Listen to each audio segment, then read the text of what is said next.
Tesën për të marrë pjesë në prezentimin e këtij libri e mora profesor Ahmeti përpara se sa të merrnim lajmin e zymt nga tribunali në Hag mbi kërkesën absurde të prokurorëve për të dënuar 45 vjet çdo njërin prej 4 udhëheqësve të ushtrisë shqiptare të Kosovës. Dhe për hir të vërtetës se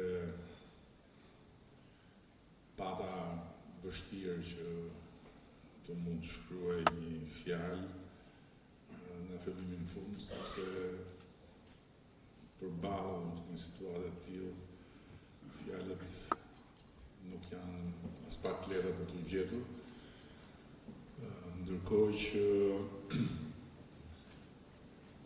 ndër disa mendime që besoj nuk vlen të ndahen me ju këtu, i pari ishte mendimi se kush është sot në të njëjtën godin pothuajse që vuan dënim pas vendimit të gjykatës ndërkombëtare. Sot të dënuar nga ajo gjykatë, ose më saktë nga drejtësia ndërkombëtare, janë Radovan Karadžići, i cili dënua me burgim përjetshëm për një epokë të tërë terrori dhe spastrimi. Ratko Mladići, i cili u dënua po ashtu me burgim përjetshëm si fytyra e makinerisë së shfarosjes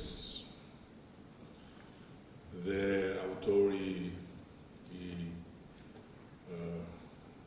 damkosur botërisht i masakrës së 8.000 njerëzve të pafajshëm në Srebrenicë.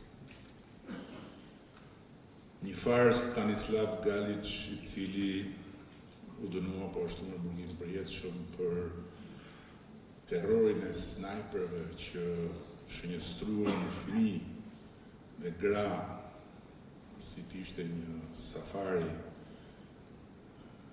njerëzor. Një farë Milan Lukić, i dënuar në përjetësi për krime që lën pa fjalë dhe fjalorin e më të keqes. Dikush që lidhte njerëz të gjallë dhe i hidhte në lumë duke kundruar me kënaqësi se si përballiteshin dhe mbyteshin.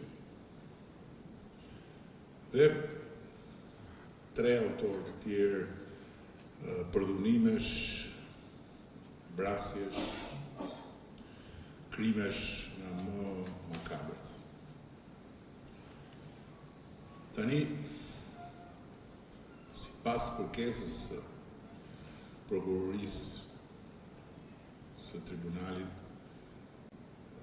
në Hag, këtyre dënuarve do të shtohen edhe 4 të tjerë në anën tjetër të barikadës.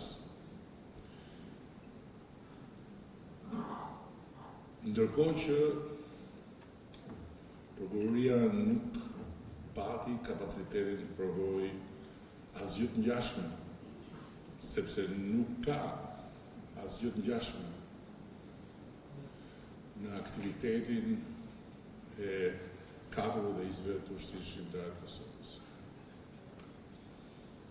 Nuk ka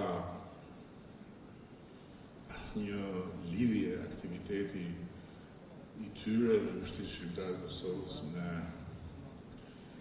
terrorin mbi popullsinë civile, me spastrimin etnik, me varret masive të njerëzve të pafajshëm, me shenjestrimin e fëmijëve dhe të grave nga snajperët e vendosur aty me këtë qëllim, apo me përdhunime, me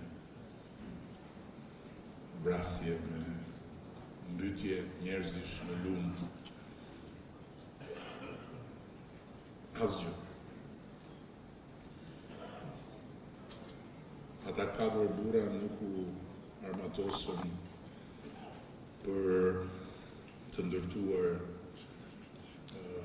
një politik shfarosje, por armatosën kundër një politike shfarosje.